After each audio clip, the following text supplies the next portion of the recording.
Peak Wealth Management proudly presents Finding True Wealth with certified financial planner Nick Hopwood and accredited investment fiduciary Jim Pilot. Nick and Jim believe by making simple, good financial decisions, you can retire with confidence. And now, let's turn it over to your hosts, Nick and Jim. Welcome everyone to episode 112 of the Retire with Confidence podcast. I'm Nick Hopwood, joined with special guest Katie Nolff. Katie Nolff. So Katie, I've known Katie for a few years now. We met doing some financial planning work together. Correct, yep. But also did some real estate work together, right? Correct, yes. Yeah. Yes, I forgot about that. Yes, Yeah. It did help you flip that house. We're going to talk about flips. Yes. So before we talk about that though, for those of you listening on the podcast and not watching on YouTube, I have a change. A lot of people have been commenting on my beard. Oh yeah, it's gone. We saw each other like 2 weeks ago, right? It was huge. It was big. It was very big. It had some girth to it. And I had to get rid of it because my wife was getting very upset with it.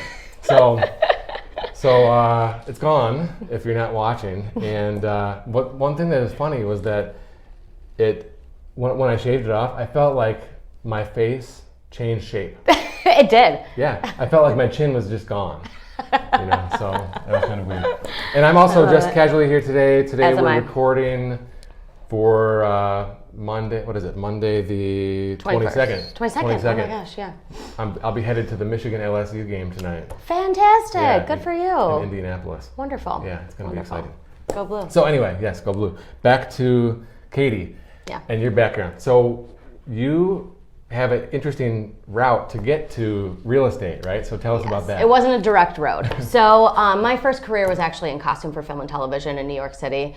I knew I needed to move back to Michigan actually because my father was ill at the time. And I got into real estate because it's a relatively easy license to achieve, honestly. And honestly too, I was used to doing pretty well in my career, and I'm not really super qualified to do a whole lot of things around here with a degree in fashion design. So I knew that getting into something like real estate would allow me to still make the income that I was accustomed to, or at least I'd have the control in which to do so. So I thought, and that's sort of how it began. Okay, so there was no feeling of just being drawn to real estate, like a magnet? Some people I talk to, they have that feeling. Not necessarily. I liked more of just the control aspect of it, and I was turned on to it by my ex-boyfriend's mother, who lived in South Florida. They were realtors in South Florida, and they were excellent at what they did. And so that was sort of my initial introduction into that life, and I knew that I could sort of leverage that experience here in Michigan. Okay, cool. Mm-hmm. So what year did you come back and start? What was that, like 15. 2015? Yeah, 15. Okay. Mm-hmm. And so I know that you've had tremendous success in the rental area. Yes. Do you spend a lot of your time working with people on investment properties, or is it more just residential listings? It's a mixed bag. I would say about 25% of my clientele are real estate investors such as myself, people that are looking to get into flips or rentals, the other 75% being residential real estate sales. So residential is definitely still the bread and butter, but I do work with investors all the time, for sure. Okay. What kind of market are you seeing? Just kind of give a real-time update with volume and listings and time on the market, inventory. Sure. So inventory is historically low right now. So much so that we are seeing multiple offers on every property, driving the price $5, $10, $15, even $50,000 above asking. It's incredible. It's almost reminiscent of what we are used to seeing in sort of like LA, New York, San Francisco, those kinds of markets. So to see that kind of activity in Detroit it's interesting, honestly. The reason for it, if you have to ask, in my opinion, is a combination of things. The first being the moratorium on evictions and foreclosures. It's definitely stifled the free market. So those natural homes that would have naturally been on the market anyways haven't been for the last year. And then of course, interest rates are historically low. With interest rates being as historically low as they are, it creates a buyer demand that is insatiable because people can afford more than they have been able to previously. The most expensive part of borrowing money, as you know, is compounding interest. So if the interest rate is 2, 3, 4 points lower than where we have seen it in the last few years, then obviously the person who could afford, max 150 a few years ago when interest rates were at like 5.5%, at 3% can go up to 200, 225, et cetera. It of course depends on the tax rate, so that's where it differentiates home to home. But that's why you're seeing what you're seeing. Property taxes it's like going through the roof. Unbelievable. Unreal. And people are buying and not realizing that. There's a lot of bad realtors and lenders out there that aren't going to really make it known that when you purchase a home, the SEV, or state equalized value, which is what your tax burden is based on, is going to increase because the cap is lifted and they're going to bring it back up to true market value, which is typically about half of market value.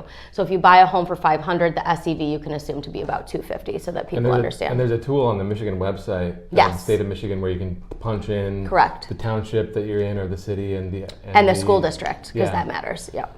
And I'm like always evaluating rentals, right? And like in Plymouth City, some of these rentals, when you look at the listing, it might say that the property tax is like $5,000. Yeah. But when you type it into the website, you're going to get jacked up to $9,500. Correct. And there goes your return. Exactly. Not just that, but you might actually be negative cash flowing at that point. It's such a drastic difference, and people get themselves into such hot water when they don't really project what the increased holding costs will be on a property. The first year is great because you get grandfathered in. A lot of times you get homestead tax rates as your own for the short term until the calendar year, reassesses, and then you're kind of in hot water after that. But let's also think about it for the homestead, right? For the person who's, maybe downsizing or just moving, like the retiree who's downsizing could actually have higher property taxes than they did before. Yes. Right? And they don't build that into their retirement cost of living. Not at all. And as a matter of fact, that's another reason why I believe we're seeing low inventory, twofold.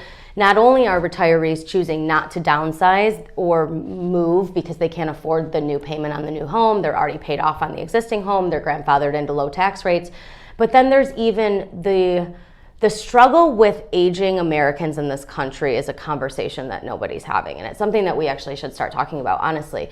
The assisted and non-assisted living communities are thousands of dollars a month, and I mean thousands. So somebody who, let's say, retires with $300,000, in no joke, less than 5 years, they're going to be out of money. And then what after that? If they had a claim. If let's say their Social Security or their pension isn't covering that $4,000 to $5,000 a month that you need to live in those communities, you're going to exhaust your capital so fast. I've watched my grandmothers do it.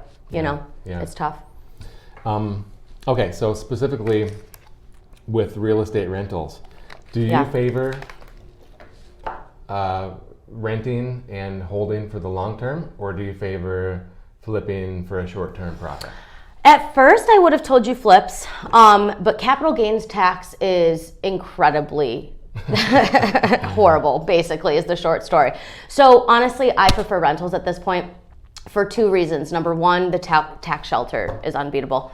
And number two, the cash flow, if you do it correctly, meaning you're not taking on an acquisition with too heavy of a purchase price or holding costs, so that you can, even if it's incremental, cash flow a little bit month to month, and then of course the appreciation at the end of the rainbow. So I personally like the rentals a lot better because they're just more stable, they're more predictable. Flips are, I always use the analogy of like flips are like a mistress and rentals are like a wife, because I mean truly, like there's so much unknown in flips. The market could shift in the 6 months that you're holding the home. You could run into a lien or such. There's so many things that could go wrong with flips, especially because, a lot of times they're off market and non-warrantable deeds and all that jazz. I agree with you. I believe in the long-term rentals, which is a long-term wealth creation vehicle. Yes. Right? So there's so many things I could say, but I think ultimately it's so much easier just to find a tenant Yes, than absolutely. it is to find a project and do the work and make, and have the profit margins make, absolutely. So much more work. Thousands of hours. It's definitely not as passive. Yes. It's much more hands-on. So like a rental, to give you an example, my quick numbers are I have 8 rental properties with 10 doors, and I'm sure we'll get more into the details on that later. To give you an idea of how much time I spend on that regularly per month, we're talking about, no joke, less than a couple hours per month to make that and to just hold those properties. Whereas if I'm flipping a home, I am at that house 7 days a week, probably a minimum of 5 hours a day, not because I'm doing the work myself. I'm sort of handy, but I'm not that handy. I have a crew of guys. It sounds like you're doing the work. I'm not 5 at hours. all. That's just managing people and like managing trash and making make sure Chuck's not. Yes. He's efficient. Right? That's right, absolutely. And not just him, but all of the subs. I don't have one guy. I have a multitude of guys that do various aspects of the flip, and making sure that they're on time, staffed, present, paid is a full-time job. Okay. So 8 rentals, 10 doors. Yeah. So the idea is that you find a target property. Yes. You come in with, do you have 20% down? Like, what's your strategy with? Always with the money. Yeah. Okay. So we don't buy these in cash, and that's why actually I love the rentals even more. So our cash on cash return is actually wonderful because we're only putting down 20 to 25%, whether it's a single family or a duplex. Duplex, you have to put down 25%. Important to mention because a lot of people don't realize with multifamilies it does so require 25. So you're only putting out X dollars, and bringing the leverage enhances your return. Correct. But it does add risk.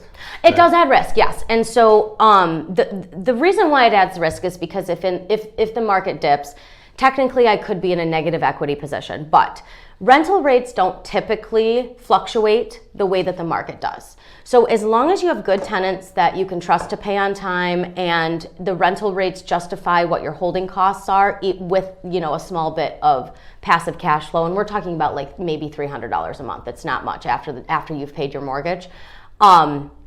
It's a win. I mean, frankly, so you're focusing on the income, not the appreciation aspect. Yes. So for now, because I do think of it like this. So appreciation is a great idea, but it's not a given. Yeah. Whereas cash flow is a given. Yeah. So it's cash now is a given versus appreciation later. And then also, even if the home, let's say, never appreciates, over the 30 years of ownership that I'll have it, because I'm putting 30-year conventionals on these so that we can cash flow. If you do a 15-year, you won't have any cash flow. The whole idea is that the tenant pays down the asset as well. So even if the asset remains at, like, let's say I bought it for 75, even if it's at 75 30 years from now, which we both know it won't be, I still get all of that 75 back paid by the tenant over 30. Not that I would ever sell them, but theoretically, you know what I mean? With the financing story, if you're holding it for the full duration, right? Yeah. And you have the loan for that long. Yeah.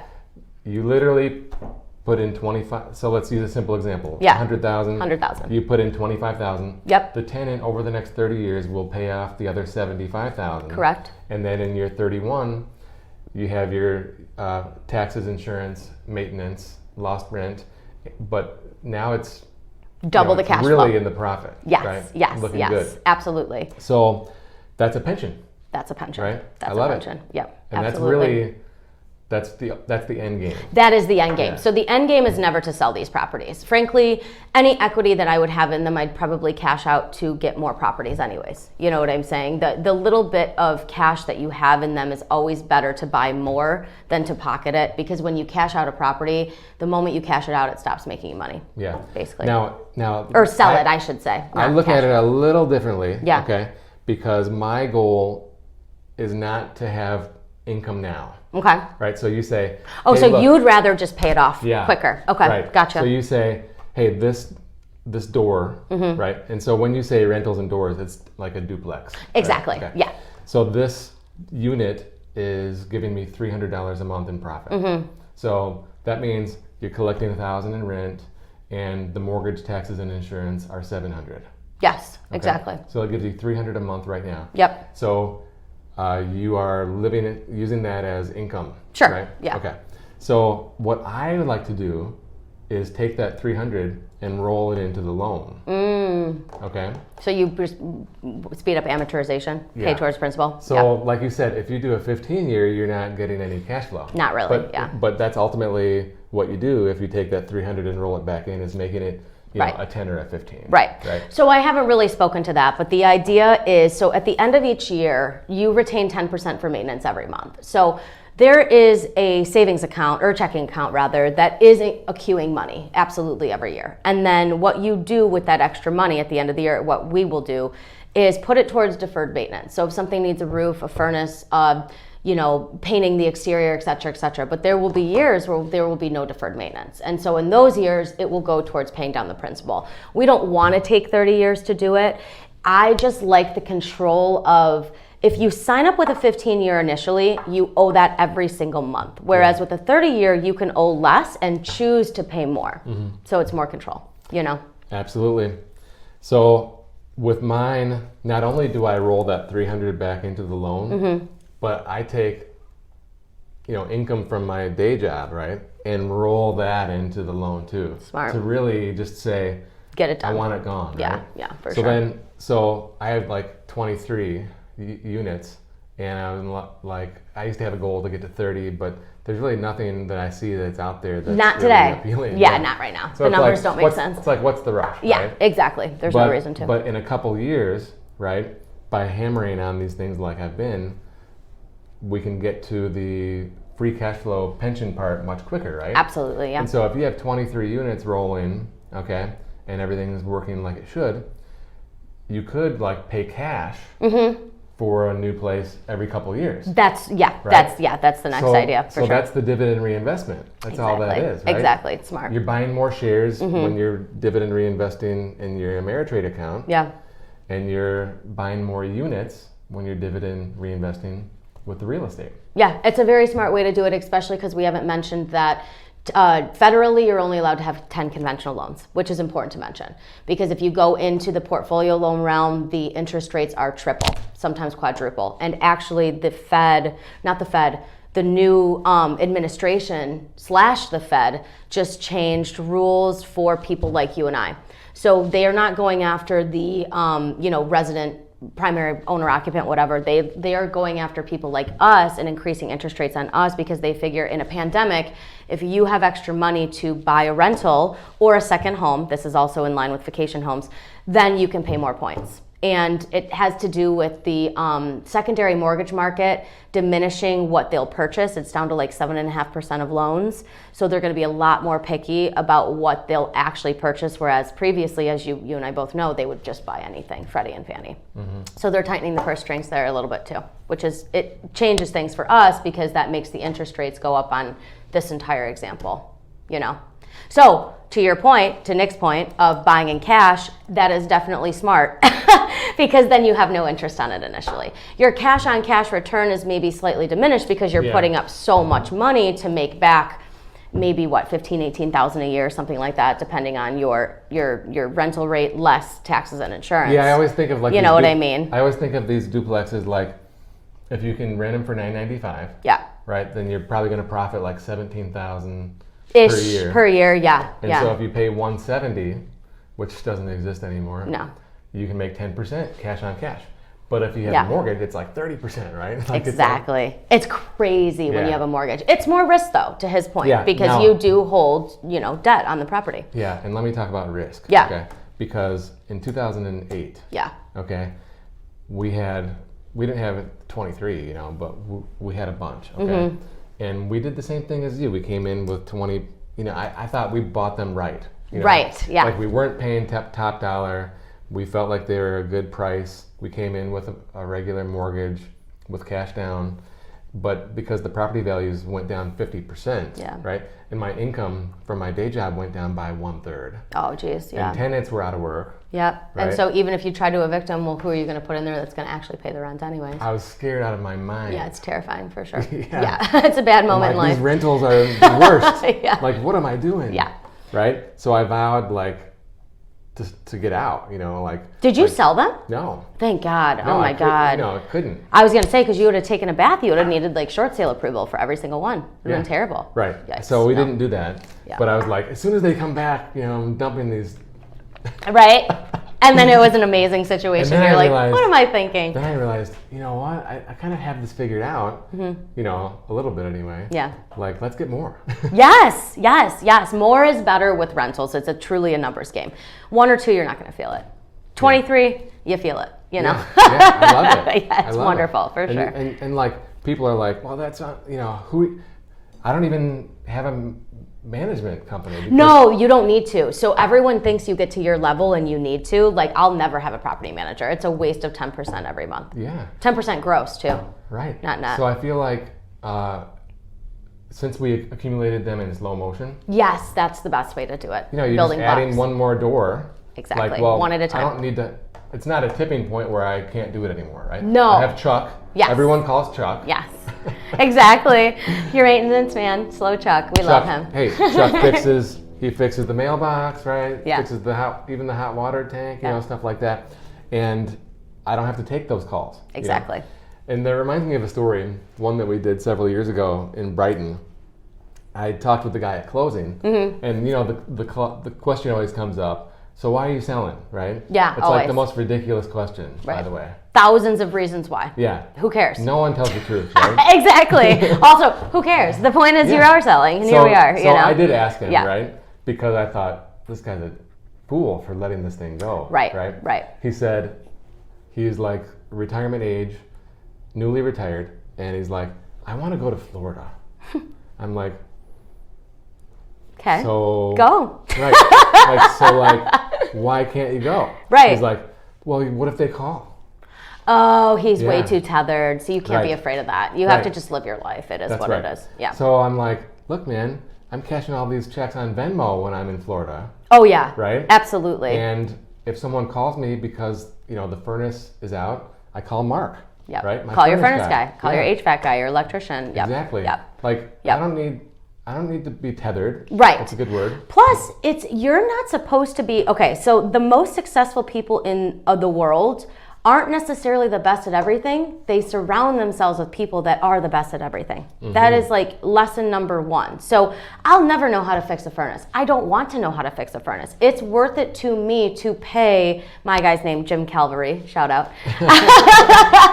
But it's worth it to me to pay Jim couple $100 every time we need his expertise versus going to HVAC school and then electricity school and then, you know, plumbing school or trade school, whatever that may be. And of course, in turn, this is a business like anything else.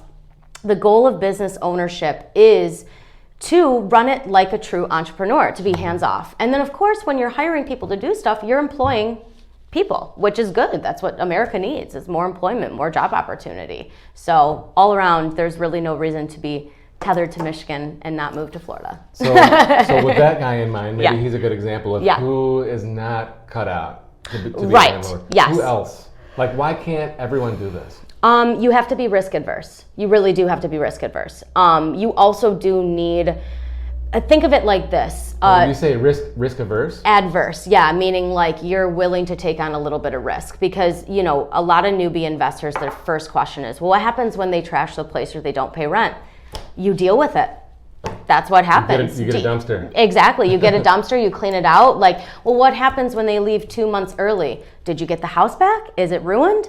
Cut your losses and move on. Do you know what I'm saying? Like, you don't have to feel like you need to sue somebody for every penny. If you actually get your asset back with little to no damage, you should call that a win, honestly. It's when people squat in your home and you have to hire an attorney and evict them, and it's like a 6-month process that you actually could get yourself into hot water because you're covering the mortgage for 6 months at that point. So how do you control that? Your control is picking the tenant. Yeah. You get to pick the tenant. And a lot of people will argue about the best practices in which to do this. I'm in a niche market where we do like $950 to $1,500 a month in rent. These people are not wealthy. They don't have a lot of cash flow. There's a reason why they're renting and not purchasing a home, because they don't have like $5,000 or $6,000 sitting in the bank where they can put it towards a down payment. So they don't have a lot of money for things like a background check and a credit check and that kind of thing. I actually rely on meeting them in person, first and foremost. I require that they pick up the phone and call me to schedule a showing. And I know that sounds so silly, but it's in this day and age, if they just want to text me, they can't live in my house. I'm sorry. Like, you have to be good at communication. That is number one.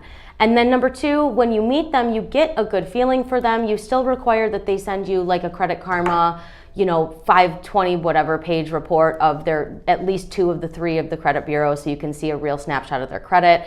You need employment or income verification, whether that be pay stubs, etc. And then I usually require 1 or 2 professional references.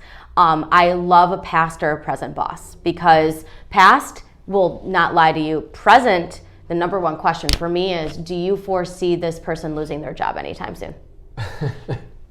You know what I mean? And like 9 times out of 10, you're going to get an answer from that boss that really is indicative of if this is a good person or not. And then the next question is, do they come to work on time? Because if they come to work on time, they'll probably pay their bills on time as well. And then you just hope that you pick the right one, and keep an attorney on retainer as well. So I actually like the non-texting thing, because you're not chasing them, right? Yes, I won't chase. If you come to me, do you know what I'm saying? Yeah, if you want it, right, then you're going to pick up the phone. Absolutely. So I like that, and I have a story, well, not a story specifically, but I used to be so desperate. Yeah, right. I'm thinking like when I was young and just starting out. Or even 08, when you were just like, please, somebody get in this house and pay me rent. Someone, so it does change market to market for sure. So I would do things like, hey, I'll give you half off the first month's rent. You know what I mean? It sets a dangerous precedent. Right, because what I was doing was getting someone who has just enough to get in the door. Yes. And then the probability of getting screwed over later on is much higher. Absolutely. So the face-to-face. So here's the thing, like, I rely on this for the most, it's my number one thing. So I want to make sure that there's a good vibe, right? Oh, absolutely. Like, if I have a creeped out feeling, it's not going to work. It's not going to work. No. And absolutely. And then I don't even do the credit check. I'm looking at pay stubs, right? Yeah, I like to see the credit just because, okay, this is going to sound awful, but if you have to evict somebody and throw them into collections, you want them to care about their credit. Because if their credit is already under like 595, they don't care about it. It's already at a place where they can't really open a credit card. They're not going to be able to buy a home. So what's another few hundred points if you go into collections? It doesn't matter. If they're at like 650 or higher, they care. Okay. That's my numbers personally, Okay. And they share that. The Credit Karma thing, that's like free. It's like a free super app, right? free, exactly. So that's why we don't do like a true background check is like $50 to $150 depending on the program you use. Some people charge application fees. I don't do that. I'm not trying to gouge people out of money. I just want to make sure that you're serious about wanting to move into the home. You know what I mean? Okay. And check to make sure that what you say your financial situation is in fact that, because people do elaborate. Yeah. So one thing I wanted to talk about is like maintenance. Yeah. And because with some of these places, you have carpet, they have a cat, like the carpet's toast, right? Yeah. Or so I was replacing carpet every year, what seemed like. Oh, geez. So first of all, I try to get people who are gonna stay for more than 1 longer. year. Absolutely, yeah. And then what I also figured out was I'm never buying carpet again. Yeah, vinyl plank, always. Yes. It's a little bit more going in, but you'll never have to replace it again. I figure it's at least 5 years. Because some of these people are really hard on. Yes. Because think about this: when you go on vacation and rent a car, right? How do you treat it? You mash that pedal, right? Oh, like, let's see what this thing's got. Probably smoke in the car, do all kinds of bad stuff, Yeah. And that's kind of the mindset sometimes. Absolutely. So it's hopefully you're finding the right person with that. Yes. With the face-to-face and someone who cares and treats it like their own. But you still have that. So I always put in the laminate, the vinyl flooring, and do you have to paint every time? Like what? It depends. It really depends. We've been lucky. So we've only had one rental that turned over in 1 year once. Otherwise, they're all on like years 2 and 3. So how do you incentivize them to stay, or on day one? It's honestly, it's just, pick the person who's gonna stay. Yeah, pick the person. So like we have a lot of young tenants. So all of my rentals are in, sorry, I keep touching my mic. All of my rentals are in Southeast Oakland County. So Southeast Oakland is like Madison Heights, Hazel Park, Ferndale. There's a huge young person populace there, basically. They don't really move all super readily like you would think that they would. It's difficult to move, as we both know, and expensive and time consuming. And so honestly, I think we've retained, maybe from a place of like, I don't want to say laziness, but like it's certainly less effort to stay than to try to find another place. Also, this crazy real estate market has certainly helped that effort as well. So whereas I think we would have lost a couple younger tenants to purchasing homes, it's very hard to save money and then also be competitive in these real estate markets when you max out at like $200,000. So it seems to me like a lot of them are waiting for a shift in the real estate market before we lose them so that they can go buy a house, basically. So after the first year is up, do you have them sign a new lease? Always. Month to month? I never do month to month because you need to control when the lease expires. So if somebody does vacate and they just leave, that's not really something that you can protect against. Like, you can't control people. It is what it is. My favorite is when they leave without telling you. Yeah. And then the neighbors are like, hey, I saw a moving truck here. And you're like, when? They're like 60 days ago. And you're like, cool. That doesn't happen very often, though. Not to, like, that's more of a horror story. But with a month to month, if they give you 30 days notice, they can leave legally. That's how a month to month contract is written. With a lease agreement, there's a date that they are supposed to leave. And so like for us, we consistently try to get our renewal dates to be in the spring, the summer, and the fall. We have a couple that renew right around Christmas / Forget about it. Yeah. Awful. So that's why I don't do month to month, because I can't have somebody come to me on January 1st and say, this is my 30-day notice, because legally they're absolutely within their right to do that. But now I get screwed and I have keys to re-rent out on February 1st, which is a really crappy time of the year to do it. Yeah, Christmas time is really bad to Awful. move. No one moves during the holidays. Never. Honestly, never. Unless they have to. So when you're re-upping the lease, do you charge the same rent, or do you always try and jack it up? No, not always. It depends. It depends on if we should or we shouldn't. Like in the pandemic year, there were absolutely no rent increases. As a matter of fact, I think we're still in a pandemic. Yes, but taxes have gone up. So at this point, we actually have to increase interest or increase the rental rates by, honestly, $25 to $50 a month, depending on the unit. So that's like 2.5%. Yeah, it's not much. It's really not much at all. It's thinking of it like this: like if they make, so to qualify somebody, we require they make 3 times the monthly rent as income. So obviously their jobs change and things change while they are living there. Gross income? Gross, not net. Yes. If you do net, you'll never find a tenant, unfortunately. It's got to be gross. That being said, we sort of know what can be afforded. So if we're prepared for a turnover, like if we're not prepared to turn over the unit, we probably won't increase rent that year because we know that we're going to lose that tenant. You know what I mean? Some people really can't afford extra $50 a month. That's $600 a year. Even though to you and I, that might not sound like a lot of money, that can be quite a bit of money to certain households. You know what I mean? Yeah, I mean, my fear with raising the rent is if this person does walk, yes, then I'm going to lose a month. Yep. And I have to come in and clean it up. Yeah. Maintenance, couple $1,000 every single time. Yeah. Our cleaning, but just between cleaning lady, You figure you pay $2,000 for fixing and $1,000 lost.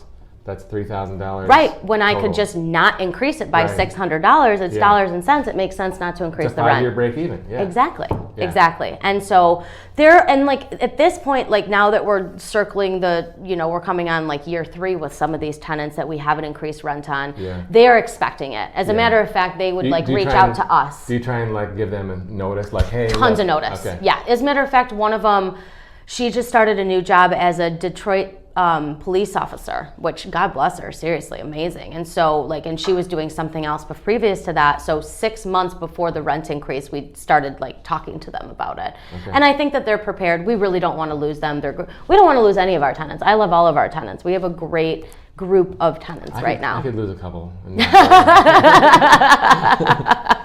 2 in particular. Yeah. Oh, and we allow pets. So side tangent. I understand it's a bummer with the carpets and the cats and all that jazz, but we allow pets. 2 reasons. I'm a huge animal lover. bar none, they're like it's my love of life is animals. And so I feel as though, treat others as you would like to be treated. I don't charge a non-refundable pet fee. I just hold a 1.5 month security deposit. It's plenty enough money to, cover any potential maintenance issues when they leave or repair issues rather. Is that an extra deposit because of the pets? Like normally you do 1 month? No, always 1.5. It's the maximum in the state of Michigan. So side tangent, this is something that a lot of new landlords get themselves into trouble with. The legal law in the state of Michigan is you can only collect 1.5 months of rent as security deposit. You cannot exceed that in escrow. So then they'll go on and do like a $200 refundable pet fee. That refundable word instead of non-refundable makes you in breach of the maximum amount of money that you're legally allowed to hold in the state of Michigan. It's so that people don't gouge renters on the way in and say, we want $5,000 held in escrow to protect our home. No one ever puts it in escrow anyway. Exactly. It gets used. You know what I mean? Yeah. The whole point is for cash flow. We always have enough money. Even if tomorrow I had to pay all 10 security deposits back, that would not be a problem. You know what I mean? And as far as like accounting is concerned, they just want to make sure that you have it somewhere. You know what I mean? There are times where it gets used and it might be a little bit lighter, but it's very rare that you would ever need to pay back 10 security deposits at one time. Yeah, usually they're staggered. Exactly. No more than a couple at a time. Yep. All right, well, I'm trying to think about any other questions. I guess. Is there anything else that you want to add in? Let me think. If somebody's thinking about flips over rentals, I think because that's probably going to be the main takeaway of like, if somebody is considering like getting into real estate investing, what should I get into? I would say you can start real estate investing in rentals with a lot less capital than you need for a flip. So if you're thinking you want to diversify into investments at all, you could do the plan that I'm doing with the 20% down conventional loans, that sort of thing, with maybe $20,000 or $25,000 in cash liquid of your own money versus taking on like a private money lender or something like that. And where can you find a house for $100,000 that you can? Well, you can still pick up a house for $100K in like Hazel Park. You're going to need to put work into it. Warren, I think the next real estate investment market is going to be Pontiac for a multitude of reasons. There's a downtown, the location, it's in Oakland County, it's centrally located. And the asterisk is the Amazon fulfillment center that they are building currently. Oh, okay. It's what happened in Hazel Park as well. It's I think it's a reason why, a lot of jobs, like thousands and thousands and thousands of jobs. So it'll bring a little bit more money back into those communities. There's probably a lot of houses under 100,000 in Pontiac. Oh my God, like all of them. There's only, there's like one neighborhood, Indian Village, I think it's called. It's the mansions. They like brick, beautiful mansions or whatever. Otherwise, pretty much everything is under $100,000 in Pontiac. Okay. Yeah. Interesting. Well, and it's because the acquisition costs, like, remember in 2018 when we were doing those flips in Hazel Park? The numbers on it was like 60,000. Yeah. Like, and then you put 20 in. 100. Exactly. Yeah. And make like 30 to 40. So like my first one, bought it for 50, put in 20, made like 42, something like that. Really good. It was amazing. So like the cash on cash return, I did that in 4 months, start to finish, like from acquisition, rehab to close, 4 months. So it was wonderful. The numbers aren't like that anymore though. So like you're putting up maybe 150, like the acquisition is like 110, 120, and then you're putting in like 40 to make 20 to 30. Like it's just the margins aren't as great. Maybe back in Pontiac though, that's where back to the same lower. I'm hoping. Like you're putting out 60, and you in 4 months.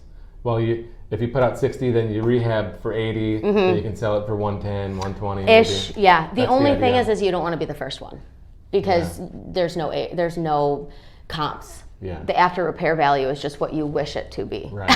You know what I mean? So that's the only bummer. It's like the chicken and the egg scenario with comps and value, you know? One more thing that I should probably bring up is that the reason why you'd want to do this, right? We talk about passive income. Yes. Okay. Yes. We talk about how there's no pensions anymore. Correct. So I have tons of podcasts I've done about Income 360. I call it Peak Income 360. It's just a concept, right? And the idea is that we want to diversify our income. Exactly. Right? So if you think about your situation, in retirement, you'll have Social Security. Mm-hmm. Theoretically, we'll see. I'm 34. I figure it'll be 25% less than they say. Yeah, that's what you said when we sat down the other day. Yeah, for sure. So you're going to have your real estate income, which is our lost pension, because we don't have pensions like our grandparents did. No, and I'm self-employed anyways. So really my pension is the 401k, the single K. Yeah. So you'll have, again, real estate, Social Security, and financial investments, right? Correct. Yeah. Now, with your skill set, you could keep your license going, do a couple deals here or there, be really choosy with who you decide to work with. Yeah. Right? So consulting is part of it as well. Absolutely. Right? So we have tons of people that we see that don't want the high level stress of the day job anymore. Sure. But they do have a fantastic skill set which can command a very high hourly rate. Yes. So they end up, consulting. It's a great thing to do. Maybe they want to retire at 62 and consult till 67. What's unique about that is it can allow you to delay your Social Security. Oh, I didn't know that. Yeah. Interesting. So if you're still working, it makes sense. If you don't need the social, don't Why take it. Right? Yeah. So that's one strategy. Doesn't mean that it's right for everyone. Okay. But the whole income from everywhere, diversify your income concept. For me, it was real estate was the thing to add in as well, right? Like you're in the real estate market every day. So for you want to diversify away from real estate by, funding your solo K and 401k and Roths and all that stuff. Yes. See, for me, right, I'm in the financial sector every day. So I've been funding, all those investment accounts. Yeah. And my income is tied to the markets, right? Because we bill as a percentage of assets. The value of the business is tied to the markets. So everything is tied to the market, right? Yeah, so I want to diversify away from that. Into real estate. So we're kind of opposites. Absolutely, we are. And by adding properties, that I was buying my pension. Yeah, that's exactly right. Yeah. So I kept saying cash out or sell. Like I never plan to sell these homes. Like as soon as the mortgages are paid off, now the cash flow is double. I mean, the principal and interest. And you're young enough so that at 34, fast forward 30 years, so that's 64. Theoretically, I think it'll be faster than that though, because we're gonna get it down to like a 23-year loan by the time we do, paying it off and all that jazz. So that's in your 50s, right? Exactly. Okay. Exactly. Perfect. Yeah. Right, gives you that You're right. It gives you that financial independence. That's right. Yes. Okay. Yes. So for someone who's older though, right? Yeah. So let's say. So I'll be 42 this year. Let's say someone who's 42, they want to buy their first rental property. How do they do it? If they have the mindset of mine, where we're trying to pay them off in 15 years or less, they have plenty of time to get that done. Plenty, absolutely. Right? And if they have a nice day job and strong cash flow, they can do one every year. And they don't even really need the cash flow from the asset. $300 a month is pennies, really. Don't need the cash flow. Get it paid off sooner. Yes, absolutely. And so, but then what if you're in your 50s? Okay. Well, I suppose if you're in your 50s, it's so hard to theoretically give examples because everyone is so different. If you're in your 50s and you have a lot of cash versus your 50s and you don't have a lot of cash. So they don't have the time to do it. For the tenants to just pay off Right. So they have to come in with more money. Yeah. Just less debt, honestly, so that the asset gets paid off faster. A quicker payoff. Yeah. Shoot, you could look into a 3, 4, 5, or 7 year ARM at that point. ARM loans, as long as you know for a fact that you're going to pay it off in a balloon. That's ARMs can get really dicey if you don't know for a fact that you have the money to pay it off at the end of your 3, 5, or 7, or that you're going to sell the asset. Because people could get themselves into really bad hot water with that sort of thing. So Katie, if someone is interested in finding thecan their rental, or maybe they're a seasoned investor and they want to accumulate more, how can they reach out to you? My phone number is 248-909-9401. Email is catherine.nolff@gmail.com. Okay, so there's like 5 ways to spell Catherine. Katherine. That's the best way. Correct. .NOLFF@gmail.com. NOLFF. Yep. Okay, so there's no K in front of the end. No K in front of the end. No. I always want to put the K golf. in there. I know, everyone does. Oh, speaking of golf, tell me about the video of the deer. Oh, yes. I went viral this year. Weird. It's like a concept that's just in new age society. So basically, my fiance and I were golfing, and there were these deer in a tree line, and we love animals, as previously stated in this video, and we were sort of calling them over to us, and the buck, he had horns and everything. You could tell he was young because he was very slight. His body wasn't fully grown in yet. I would say maybe like 6 to 8 months old, something like that. He came right up to us and started like licking our hand and let us pet him.